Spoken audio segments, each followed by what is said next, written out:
So, welcome everybody to our third Bridges Live session.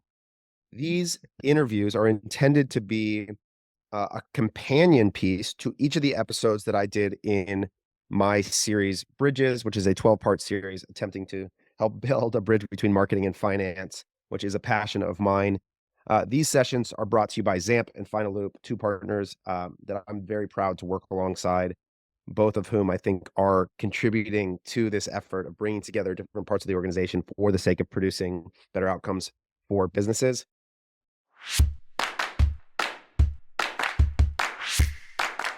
I'm Taylor. I'm the CEO of Common Thread Collective. If we don't know each other, it's a pleasure to meet you. And in each of these sessions, we're going to be trying to dive into a specific episode of mine. In this one today, I actually have my muses with me. So this episode was titled Unveiling the Blueprint, the Most Beautiful P&L in e-commerce. And I had been looking at a few different businesses that I blended together to create a fake set of data, but they were representative of some of the things that I've seen in the best businesses that I've had a chance to interact with in e-commerce. And one of those brands was Heart and Soil. Dean and I became friends. I don't know how long ago, Dean, maybe 2 years ago now, 3 years ago. 3 years ago. Yeah. And since then we've had a chance to work together on a number of different parts of their business. We have a big all-day sports outing coming up in Austin with myself and him and Aaron and the Ecom Cowboy here together. So we've become friends and also get the chance to work together every day at CTC.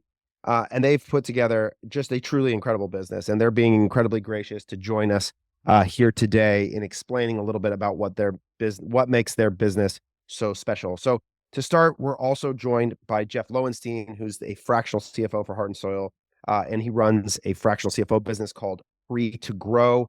And Dean has spoke glowingly about him, hoping to jump in, and will be another team member from Heart and Soil. I'll let him introduce himself when he comes. But Dean, Jeff, give us a little bit about who you are and Heart and Soil. Dean, I'll start with you for a quick intro here. Awesome. Yeah. Happy to be here. Let's see. So I've been with the company since the very start, which was July of 2020, right in the midst of the pandemic, which we can talk a little bit about timing, but that was had a little bit to do with, I think, how quickly we shot out of the cannon. Little bit about me. Previous to ecom, I had zero experience in ecom. Kind of came from the creative world. I was a video producer, director and video editor for a really long time, led some teams in the creative space.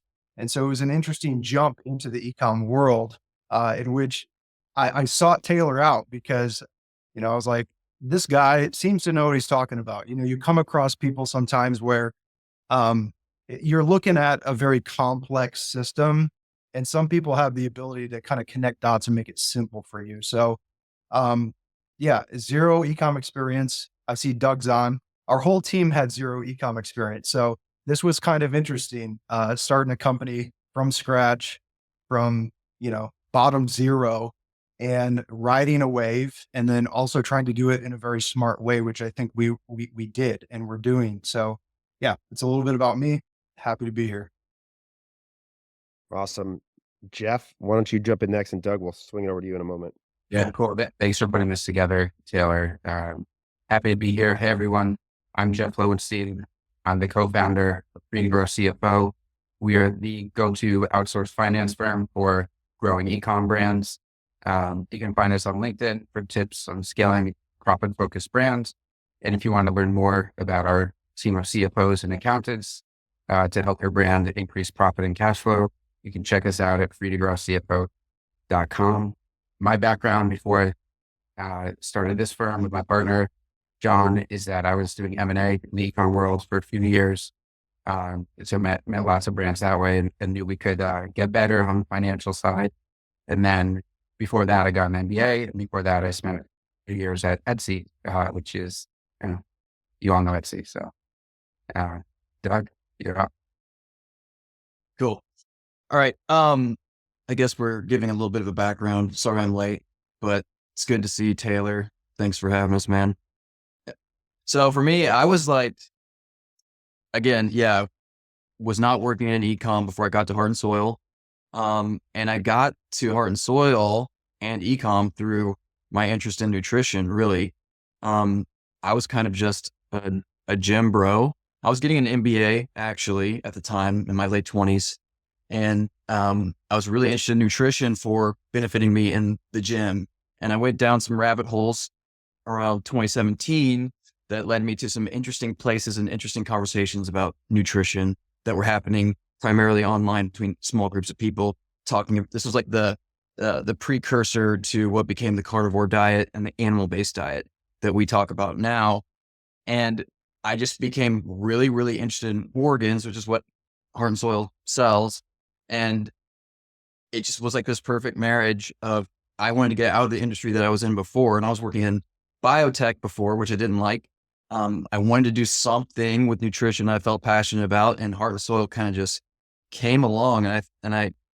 Dean and I both talk about this now. Like, we both were like, there is something big that's going to happen with this thing. When it first was germinating and starting, and we both feel so grateful and lucky that we were there when it started, and we were there to like help build it and bring it to fruition. So one of the things I want to call out that hopefully everybody listening will notice is that the lack of specific industry experience actually, I think, is a massive leverage point for Heart and Soil, because they are not tied to any preconceived notions about what the business should look like from a composition standpoint. Many times I see sort of founders get stuck in this like local maxima problem, which is that like there's an expectation of what the profitability of an e-commerce business should be and where your marketing as a percentage of revenue should be. And you sort of just drive everything to the expected average outcome. They don't have any of these preconceived notions in here. And I think it's part of what frees them to do something so unique, is that they are primarily evangelists of a product and a movement that they really genuinely care about. And the business is a byproduct of that. So as we get into some of the tactical stuff, my experience of Heart and Soil is that that's a really important part of the story to not miss. Okay, but before we jump in, I want to share something real fast that I think is part of why we have these guys as a sponsor for us. And Heart and Soil, you guys are Final Loop customers, right? You guys every day are participating in what I think is the best real-time accounting platform that you're going to find for your business. And I want to show you something that I think is one of the features that makes it really powerful. Because today we're going to dive into talking about P&L composition and how much, what percentage of your revenue should be going to different categories. And oftentimes that's a hard thing for people to visualize or understand. But one of the really cool things that Final Loop enables is that they allow you to take your P&L statement. So this is a real-time view of your P&L here. You can see this is just a different reporting period that I have selected, and allow me to break down all of my chart of accounts and different revenue composition. And I can see all my dollars in real time across all the different portions of my P&L. But in a single click of a button, I can also instantly convert it all to percentages.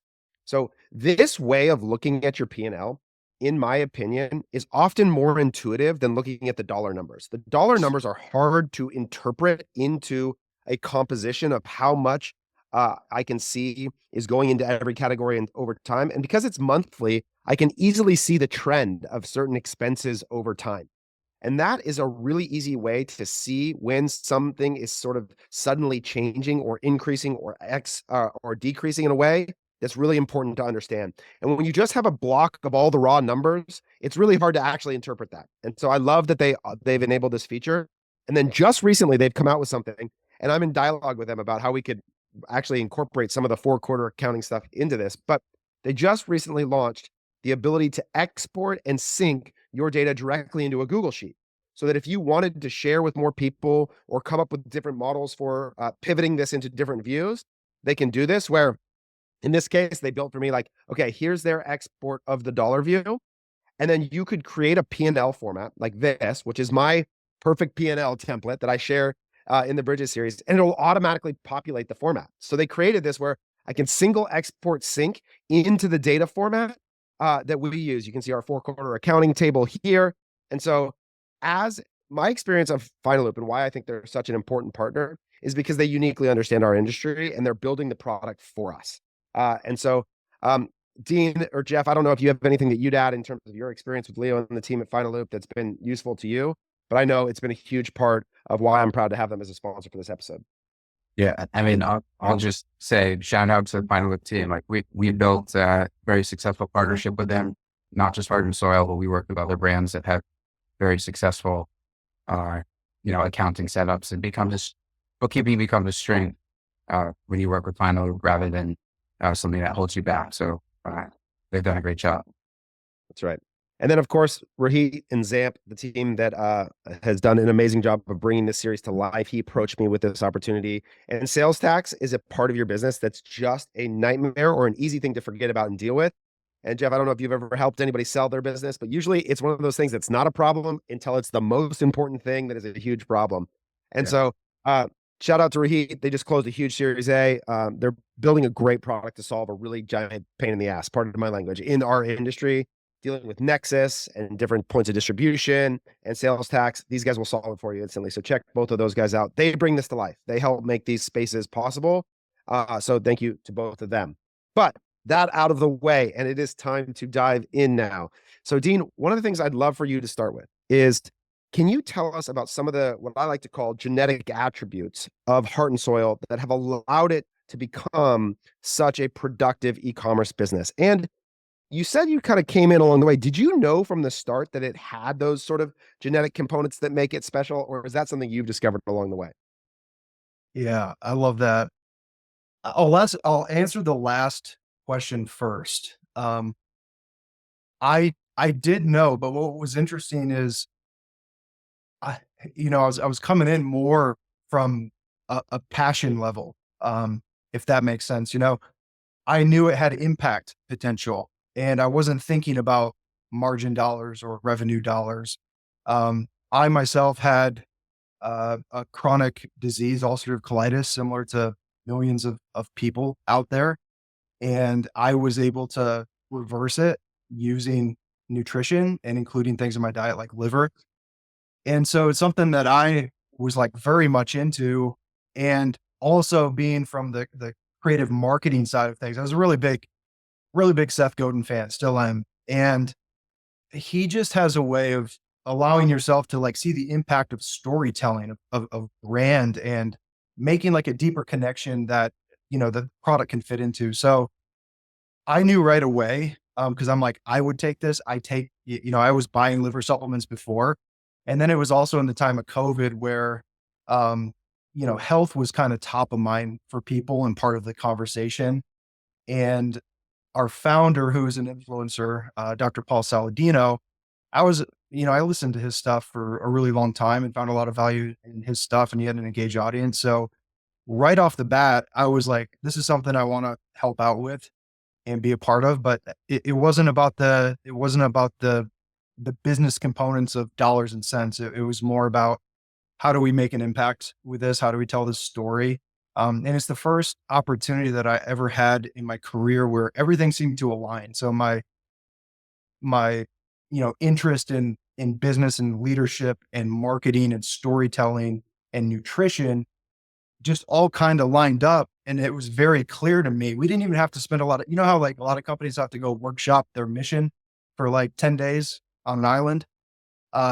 We just all knew it intuitively. And so, the vision was there, the story was there, and we had an amazing product. So yeah, I did know it had impact from the beginning. Some of the genetic components, I'd say the one thing is there's a sense of energy. And I guess I'll boil that down to like earned attention and audience. We've done a really good job of creating shareable content that resonates with people.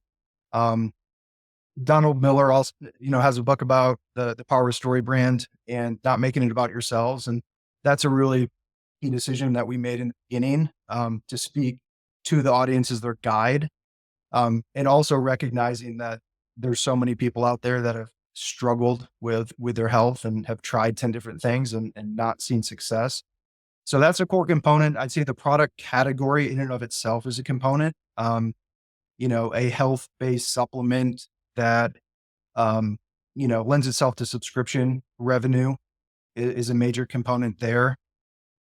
And compared to other subscription products, it's also at the foundational levels of like the hierarchy of needs, right? So it's health, it's safety, it's your physiology, food.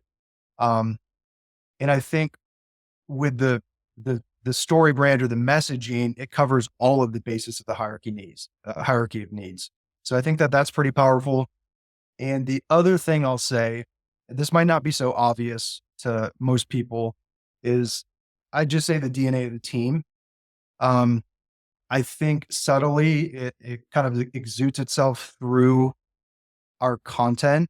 And when people interact with us in email and everything else, we've hired a team of people who like first like really care about what we're doing in the world, and they live this lifestyle. So, we're not the doctor who's telling you not to smoke cigarettes, who's out in the back smoking a pack. So there's a couple of components. There's more, but those are the few that come to mind. So I love Dean because he's one of the few creative first CEOs that I interact with in our space. And like you just heard me ask a question that many people would answer in numerical values, and that's not how Dean speaks, right? Like so it's a fun thing to see, but I will translate some of these qualitative things into how they show up quantitatively. And this is that when you talk about customers who naturally evangelize the product, what that translates to into organic traffic and demand that offsets the need for paid CAC. Like that's what that shows up as. It creates marketing leverage when you have customers who spread your story for you. When you have a product that genuinely impacts people's lives, it shows up in the form of LTV. When you have employees who go above and beyond because they're missionaries of the story, that shows up in operating leverage. And so these things that are qualitative translate into real business impact that shows up in the P&L. It's often underappreciated from thinking about it. So I just continue to notice, for those of you listening, the way that these attributes about the business show up practically. So Jeff, as a fractional CFO, you probably see lots of financial statements from different organizations. From your perspective now, what is it that you see that's unique from Heart and Soil, or unique about Heart and Soil? Yeah. So yes, I definitely see lots of brands, and you said it well in what you're just describing there. This mission, this customer as an evangelist, that there is clearly an ethos to the brand. There's a product that works that people like, and everyone I interact with on the team is clearly bought it. And so that's clear from day one when you meet anyone at Heart and Soil. It shows up in every line item of the P&L as well, right?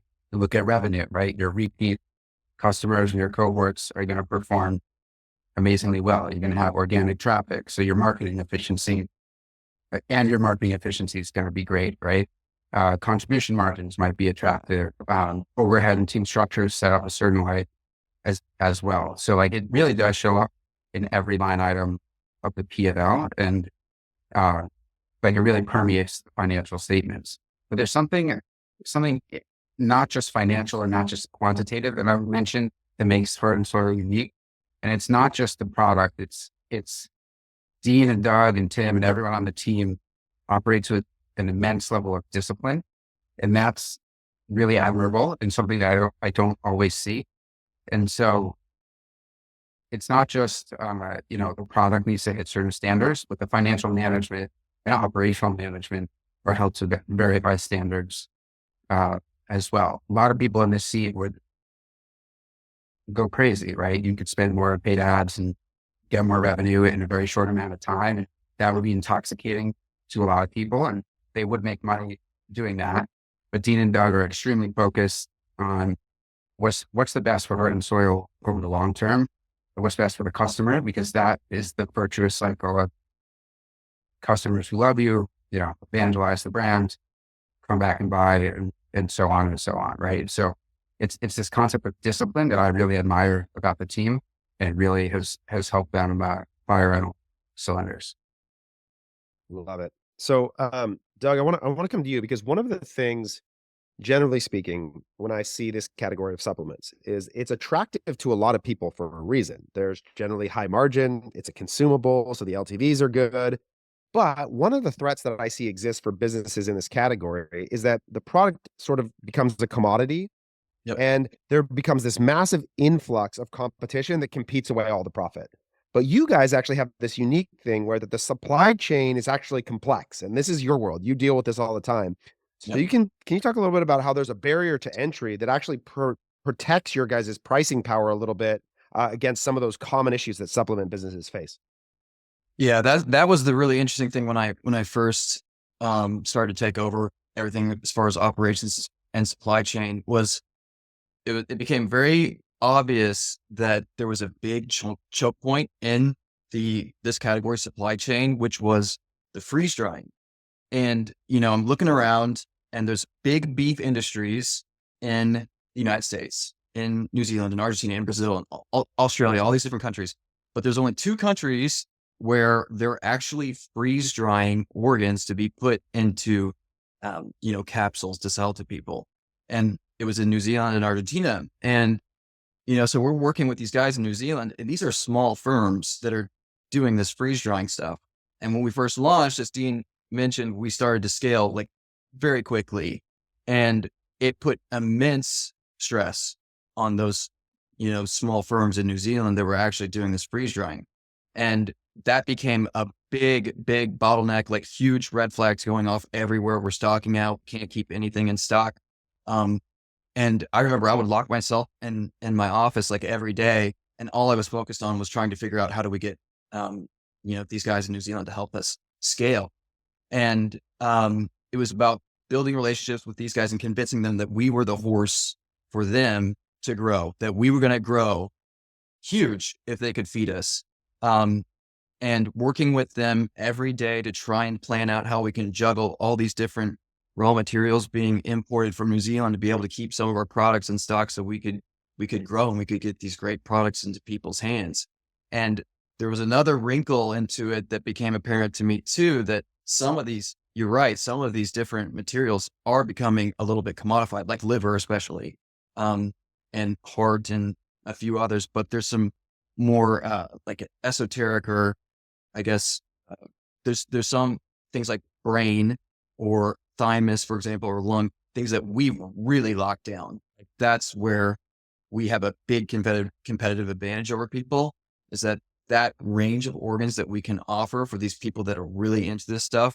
Like we have that very much locked down because there's much less supply, and we work very closely with those suppliers to make sure, they can really keep up with it anyway. So it's kind of happened by happenstance somewhat, but the supply landscape is changing all the time too, because I told you it was only New Zealand and Argentina, but there's things coming online in the United States. There's other people trying to get into the game as far as supply.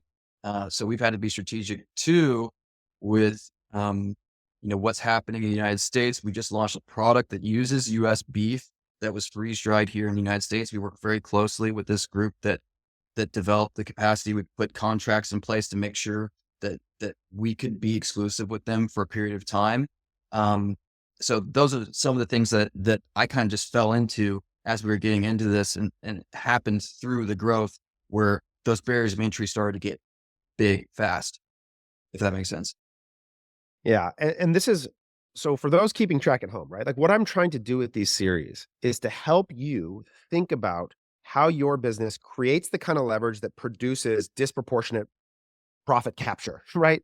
And so let's just talk about a few of the things that we've heard today. So audience access. We have this through a combination of an influencer with a built-in audience, a virality to the product that gets created, LTV that comes from the consumable working, the product making a real impact where people come back and continue to use, defensible gross margin in a supply chain with complexity, right? This is often a major underrated part of e-commerce, is that the obstacle is the way often in creating and producing product. If it's easy to make, everybody will make it and all the profit will get competed away. And I can state this specifically from my time at Kalo. When we launched Kalo selling silicone wedding rings, we were the only game in town and we captured all of the demand. We were able to sell a ring that cost less than $1 to make for more than $20. That's massive margin. That's as good as it gets in this game.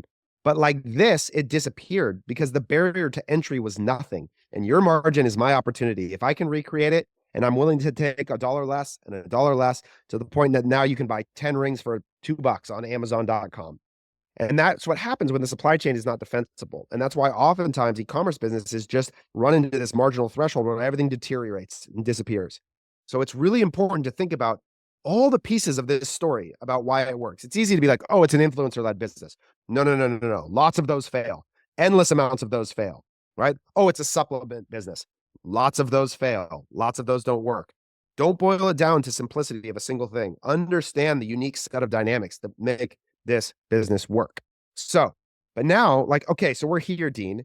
We've made it to this point, and this is something you and I spend a lot of time thinking about now, is how do you think about the marginal expectations of the business as you move beyond the organic audience that was built in for you guys when you started, and you start entering that next tranche of growth that may include more education of the customer who isn't already an advocate and loyalist of the thing, may involve more expensive production or paid media. How do you think about what the expectations of efficiency should be for the next wave of growth for Heart and Soil?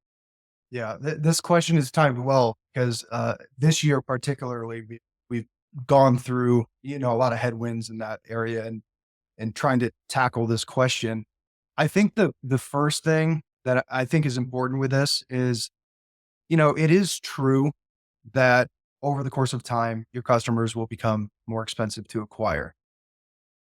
Where I saw a little bit of a problem is just like blindly accepting that and accepting your performance. So I think people need to dig a little bit deeper to understand um, why your customer acquisition costs are rising, and is there anything on the execution side, the strategy side, the tactic side, and don't look at paid in isolation by itself, but look at holistically your organic channels, everything else in the business to try to understand that. Because I think it's too easy, especially with a business like ours, where the margins are great. It's too easy to say like, okay, well, let's just accept that higher CAC. We're first order profitable. We've got plenty of room to wiggle on that. So like, let's just march forward. I think too many people miss opportunities there, and we experienced that ourselves in the beginning of the year. And we had to dive into every aspect of our marketing to figure that out. And we're still figuring it out. But that's the first thing I'll say is like, just, don't just accept it. Um, Challenge your assumptions and do that as a team as well, not just by yourself. The other things I'm thinking about, we recently launched, I'm thinking about product expansion. We recently launched a protein powder, which is a little bit different than our core products. And it's another way that we can decrease customer acquisition costs. Cause for instance, like reaching outside of kind of the natural customers who are driven to our brand to a more mainstream, maybe gym audience, people that aren't into this stuff. Most people take a protein powder in that world. And so we spent a lot of time developing this product, and trying to figure out like, how can we offer a better alternative that is aligned with what we're trying to do as a company from a quality standpoint and everything else. And so that was a really good move for us. We got that out maybe a couple of months ago. And we're thinking about another few non-physical products. I think sometimes people get stuck in the D2C channel also. There's another beauty of like not being an account before and maybe being a video editor too. Because as a video editor, everything you do, whether it's motion of camera angle, titles, sound, color, it's all just a tool. Like a certain title isn't good all of the time, but it's good at the right time period with that particular point that you're trying to make. D2C is just a channel, right? And when I look at our mission and what we're trying to accomplish, I think it's appropriate to think outside of D2C. What digital products can we offer? What experiences could we offer? And if we do that the right way and invest some of these dollars that would maybe go into paid, but into something that might drive further word of mouth, and that's going to make the efficiency of the more middle bottom of funnel stuff get better. It's difficult to execute on, but those are some of the things that we're thinking about. I love it. So Jeff, I think about this as a partner. When you join in to a company as a vendor, you want to both manage expectations so that you can over deliver on them, but also sort of remain optimistic and hopeful. So I'm curious, how do you think about managing the expectations around future growth when the standard has been set so high? a good question. It is hard sometimes. Yeah, I'm a part of a team, but I'm also, yeah, not a full-time member of the team. And so that can be awkward in some cases, but in this case, it's not. Uh, from day one thing that, we've done at Heart and Soil is make sure that everyone is aligned in terms of the different orgs. So, um, all of our financial CFO calls, right? We have Doug, we have Dean, we have Tim, there's the CMO. Everyone knows the plan. Everyone has transparency into, P&L and what's going on financially. So there's no, walking out of the room and thinking different things, right? We're all executing towards the same overall goal. Now, that said, we do have different forecasts for different purposes, and those each serve a different function, right? The shareholders might see a certain plan internally, like the management team, right? We have a different set of numbers. And then for the, larger team, hopefully I'm not spilling any secrets here, but, for marketing team, there is like a different target, right? And that's always going to be a little bit higher, so we can stretch for that goal. I do feel adamant, right? As the CFO, if I'm in charge of making sure we're meeting our obligations in terms of cash flow, of course, like making payroll, all those types of things. And so it's very important that I have a more conservative scenario that I manage, making sure that if things don't go perfectly, even in like a real downside case, we still be okay, right? And the bills aren't going to come off. So that's a little bit about how we think about like, the different sets of numbers. I'm actually heading down to meet with the guys in a few weeks to focus on our 2025 plan and take a step back, think a little bit bigger picture. What are the swings we want to take, et cetera. And then the last thing I would say on this topic is that obviously things have gone pretty well to date, mostly through a direct-to-consumer channel. And so the question is like, your question is how do you manage expectations?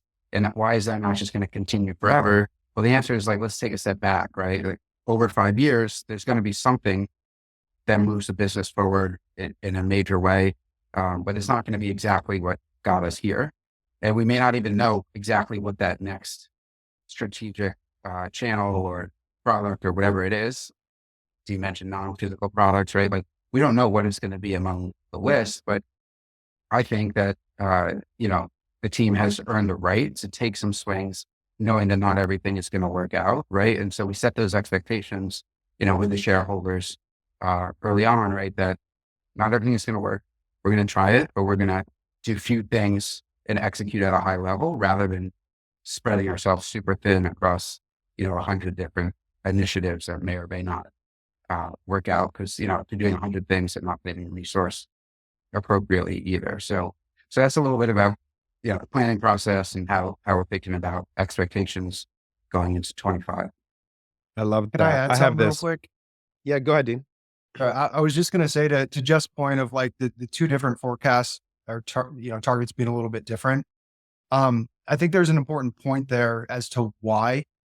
So we're kind of coming at it from a couple of angles, right? Like financial will kind of put something together that's pretty conservative in terms of like, okay, with the trends and how we've been performing, best case scenario, kind of conservative. This is where we would be at.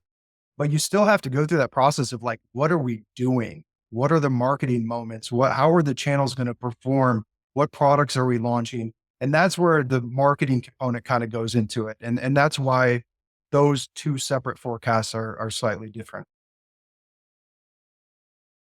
So I have an episode that we'll do later. Might have to bring you back, Jeff, that I call Bank Board Budget Bonus. And the idea is that every plan has a different purpose and a different probabilistic likelihood of occurrence, right? So when I talk to my bank, I give them the lowest possible number that meets the covenant expectations of the thing and nothing more. I want them to just say, I'm going to get to where I need to get. My board is going to expect a little more of me. I'm going to try and get them into like the 50th percentile outcome. And then the budget for myself and cash might be somewhere in the 60th percentile range. And then when we think about bonuses, now we're talking about 80th, 90th percentile outcomes because I want to aspire us forward to the best possible outcome. But I also want to be probabilistically logical about where I set expectations for decision making. And so I think what you guys are describing is a really important exercise, especially when you're growing really, really fast. It's really hard to try and pin a single number of expectation, and starting to understand that forecasting is a probabilistic exercise, that how our likelihood of being right is relative to how aggressive the number we pick is. And that's okay. And there's places where we don't actually want to be right that often. Like, we're not, when I think about bonuses, like, we want to think about that as a stretch, a thing we're pushing ourselves to. That's above and beyond the present reality. And so I think those are all important distinctions. So, Doug, Dean hit on something a second ago, which is that you guys have recently moved into new product categories with animal-based protein. And I'm curious if you could talk a little bit about how you approach new product opportunities. Do you think about margin, TAM, repeat rate? Like, what needs to be true in order for Heart and Soil to launch a new SKU? Yeah, that animal-based protein was the first time that we decided, hey, what if we branch out outside of the current category? Because, up to this point, we were a company that freeze-dried organs. And when we first, floated the idea to our team, who we've talked about are, hardcore people, they're like, hey, we freeze-dry organs. What is this about? That we're going to do a protein powder. But really what we do is we take animal sources for food, and we use minimal processing and get them into convenient form that people can take and for their health. And it was, once we got some buy-in on that, it was like, well, if we can do a new category, Dean was alluding to some struggles that we were going through earlier in the year. There was a big impetus for us to find out, how do we reach a different audience? And so category expansion, getting into a new category, became this idea that we were enamored with, that a protein powder could fit, and the TAM is obviously a lot bigger than what it is on organs. And it made sense to us that, hey, we bet tons of our people right now are taking a protein powder, and that if we launched one, they would gladly switch to ours because they trust us. So we developed what we felt like was a really great product, plastic-free packaging, all these things that we thought would be really appealing to people. And we had a very successful launch, and it was 3 weeks ago, Dean, not 2 months ago. Okay. I thought I said 4 weeks. Oh, Yeah. 2 months. But anyway, Okay. but it's really good. The interesting thing about that one, though, Taylor, was that when we were looking at it, we had some pricing power with our organ line. Like, every time we're setting a price for organs, there was a certain methodology that we had that we used there for how much margin we target for each SKU. But for this one, because it was a lot more established category, a lot more competition there, we felt like, okay, we can work with a different margin profile on this product specifically, and it's still going to accomplish the things that we wanted to do, which was really about getting to new customers, creating a gateway for some of these. We sell health supplements, but if we dip our toe into this gym supplement world and start to go there, can we introduce them to the organs, which we believe are and I'm a gym guy. I'm like, organs, I found out years and years ago, were way better than the weird supplements that I was taking back then. So that was when we're thinking about, contribution margin and how we're setting our price, that came into play. We wanted to be competitive with the high-end whey proteins that existed out there. So we were willing to take a different margin profile to accomplish some different things with that product. Awesome. That's super helpful to think about. There's sort of a combination of it's reaching further out into that customer curve that you guys know you have to do. Right. And that it could be a big hurdle to get someone to jump straight to brains. Like, I know Yes. for me, it's like, what am I taking? What am I eating here? And so to invite me into something where I might already be participating, I'm already taking protein, I'm already engaged in that arena. It's a periphery to the core idea, but it's an easier way for me to enter into your brand than having to jump all the way to a pretty seemingly extreme, even though, like, it's not that once you learn about it, but at first it feels that way. So that makes a ton of sense in terms of how you think about the customer journey with your brand over time. So Concept of a lost leader, right? But that's right. not losing money in a profitable way. Yeah, just a leader. Just a leader. Just a leader. Maybe Yep. the tip of the spear. And There you go. Taylor, I didn't mention this earlier when I talked with you, but it is, we've gotten the signal that we wanted on that product. It's already, it's about to be our top subscription product, and it's only been in the store, what, 3 weeks, Doug? Yep. And, that's pretty powerful when you think that some of our products that perform very well have been in the store for 4 years. Yeah. So good That's to see. amazing. And that's, it's also really obvious, right? In the sense that like, it's not even, a lot of times one of the mistakes I see people make is that the new product that they release is not actually going to be incremental to their existing product set. Meaning that what they might get is customers trading off one Yep. for the other, instead, and not generating incremental revenue. But you guys clearly went to a thing that doesn't, it's not, I'm not taking, uh, uh, whole package or this, right? Like, it's not like there's this trade-off where you're forcing me to choose between the product set. You're really giving me a complementary thing that's probably already in my supplement usage, right? Yes. And so in that sense, I think it makes a ton of sense for you guys. It doesn't surprise me that it's working really well. Yeah, it was all Okay. incremental and Yeah, big exactly. lift on the Go ahead. AOV too. Yeah. That's right. Because then you get sort of not only just additional upsell to existing customers, but the initial orders, it makes sense to add the protein too. Right. So all right, we've got about 10 minutes. I want to do some lightning round here and then see if anybody has questions. If you have questions, anybody who's listening, please throw them in the chat and we will get to them in a second. In the meantime, these are a few of my favorite questions to ask to both. We got CEO, COO, CFO all here, so I'm curious how you guys differ in each of these. But first question: home screen dashboard. What's the first tab on your browser that you look at every day to measure how how things are going? Dean, I'll start with you. All right. I know you're going to love this.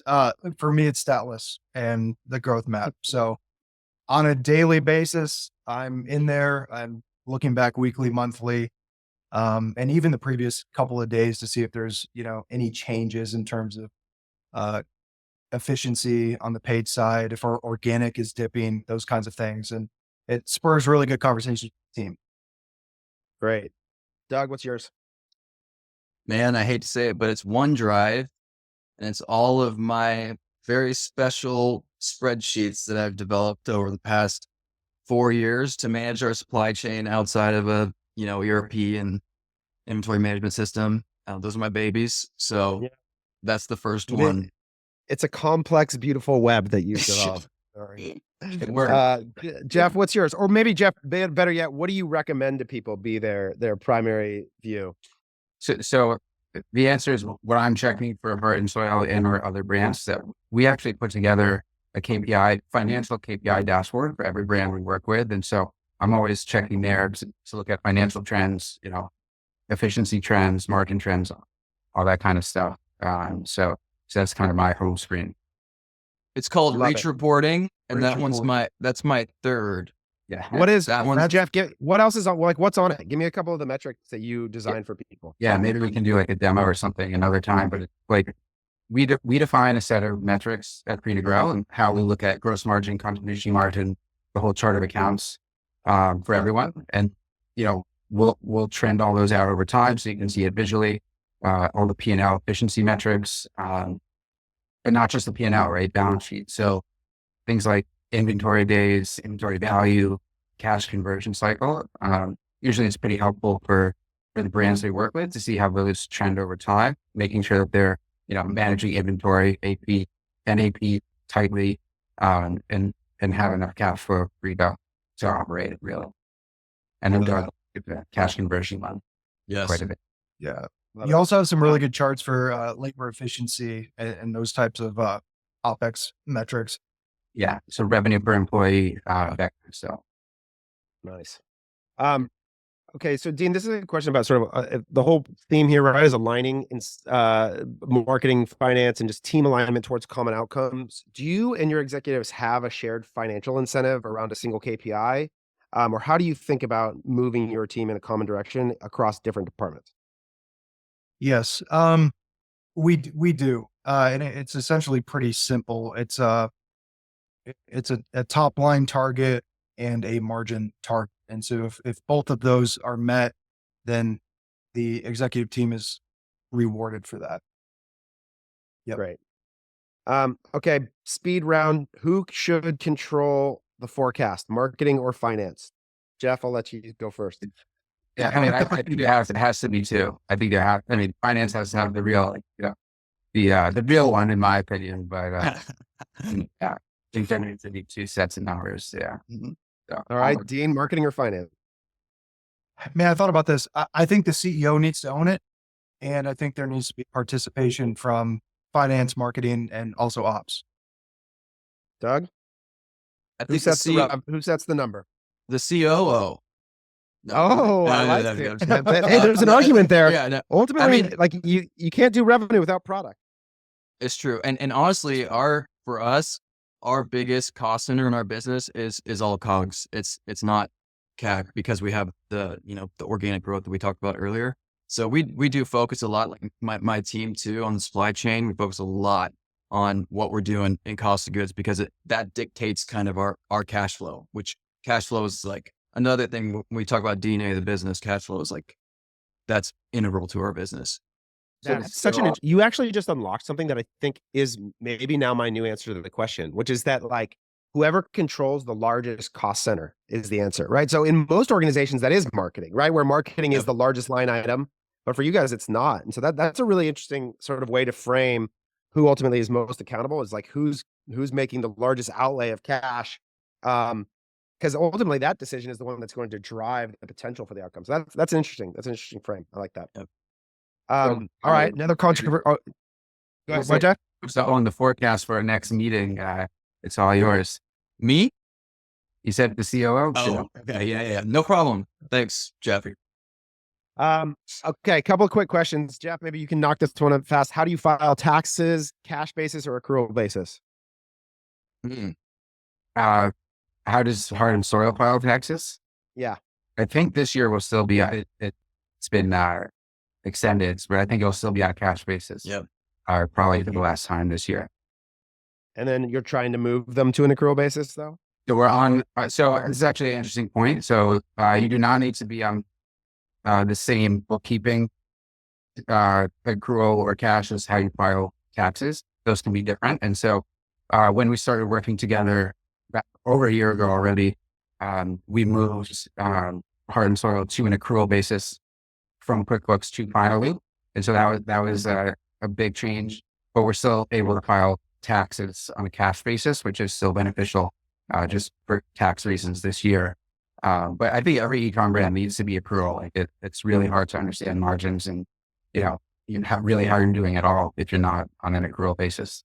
Well, it's so funny because like I think one of the weird things is that because Dean started on a cash basis and it actually worked on that. Like if you can make a P&L profitable in e-com on a cash basis, it's sort of incredible, right? Like it's like, and so in some ways, like it's like in some ways, it's like making that work is like a hilarious like underlying way in which it probably helped. But all right, It did. how do you decide when it's necessary to add new team members to the business?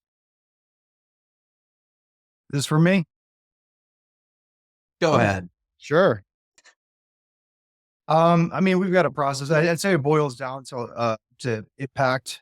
And part of our process too is like, we're pretty conservative with hiring, similar to how we've been conservative with our media budgets and all that kind of stuff. Cause for me, you want to build the right foundation as a business. So we spend a lot of time before we even hire people to determine like, hey, what kind of value is this adding to the company, to the team, to the bottom line? And we do make a group decision on that amongst like Doug and myself at the end of the day. But yeah, it boils down to impact. And how many people do you guys currently have? Just for reference? 30, 32, I believe. Cool. All right. Last one we'll leave you with. This is always fun to hear from the different perspectives.